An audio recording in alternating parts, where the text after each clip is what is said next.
புது வீடு கட்டுறேன். என்ன டைல்ஸ் போடலாம்? ஹர்ஷா டைல்ஸ் வாங்க. இது ஆர்டினரி இல்ல, எக்ஸ்ட்ராஆர்டினரி. ஹர்ஷா டைல்ஸ்.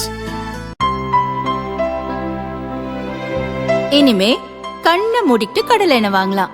ஏன்னா மந்த்ரா கடலை எண்ணெய் இதயத்தின் தயாரிப்பு. வறுக்க பொரிக்க ஏன் எல்லா சமையலுக்கும் மந்த்ரா தான். மந்த்ரா கடலை எண்ணெய், அபார ருசி, ஆரோக்கியமான உடல் நலம்.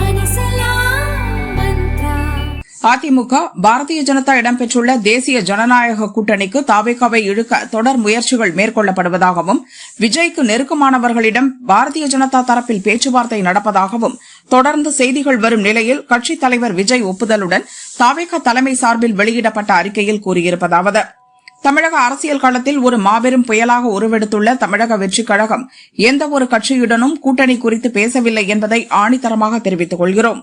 சில ஊடகங்கள் தங்களின் டிஆர்பி ரேட்டிற்காக கற்பனை கதைகளை எழுதி உண்மைக்கு புறம்பான செய்திகளை பரப்புவதை இத்தோடு நிறுத்திக் கொள்ள வேண்டும். இதேபோல் பவன் கல்யாண் அவர்களை நம்மோடு தொடர்பு படுத்தி வதந்திகள் கிளப்பப்பட்டன. அவர் பேசிவிட்டார், கைகோர்த்து விட்டார் என்ற வாடகை வியாபாரி ஒருவர் பரப்பிய பொய் செய்தியை வைத்து ஊடகங்கள் ஒப்பாரி வைத்தன. ஆனால் பவன் கல்யாணே அதெல்லாம் வதந்திதான் என சொல்லி உண்மையை உடைத்தார். பொய் செய்திகளை பரப்பி தொண்டர்களை குழப்பலாம் என்று கணக்கு போட்டால் அது பலிக்காது.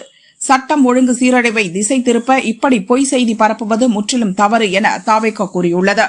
தாவேகா இணை பொதுச் செயலாளர் நிர்மல்குமார் வெளியிட்ட அறிக்கையில் கூறியிருப்பதாவது: சமீப காலமாக சில ஊடகங்களிலும் சமூக வலைதளங்களிலும் அரசியல் லாபத்திற்காக திட்டமிட்டு சில பொய்யான செய்திகள் பரப்பப்பட்டு வருகின்றன.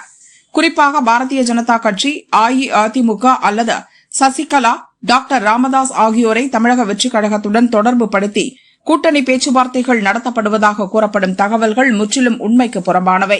குறிப்பிட்ட கட்சிகள் மற்றும் அரசியல் தலைவர்களுடன் எந்தவிதமான பேச்சுவார்த்தை எந்த மட்டத்திலும் நடைபெறவில்லை என்பதை திட்டவட்டமாக தெரிவித்துக் கொள்கிறோம். இதேபோன்ற பொய்ச் செய்தி உத்தியை காங்கிரஸ் உள்ளிட்ட பல்வேறு அரசியல் கட்சிகளோடு தொடர்பு படுத்தியும் கடந்த காலங்களில் கடைபிடிக்கப்பட்டதும் அது உண்மை இல்லை என்பதும் அனைவரும் அறிந்த ஒன்று. இருப்பினும் பொதுமக்களிடையேயும் தொண்டர்களிடையேயும் தொடர்ந்து குழப்பத்தை விளைவிப்பதற்காகவே இத்தகைய ஆதாரமற்ற செய்திகள் திமுகவினரால் பரப்பப்படுகின்றன.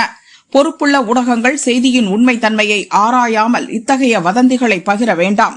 வாய்மையே வெல்லும் என நிர்மல்குமார் கூறியுள்ளார்.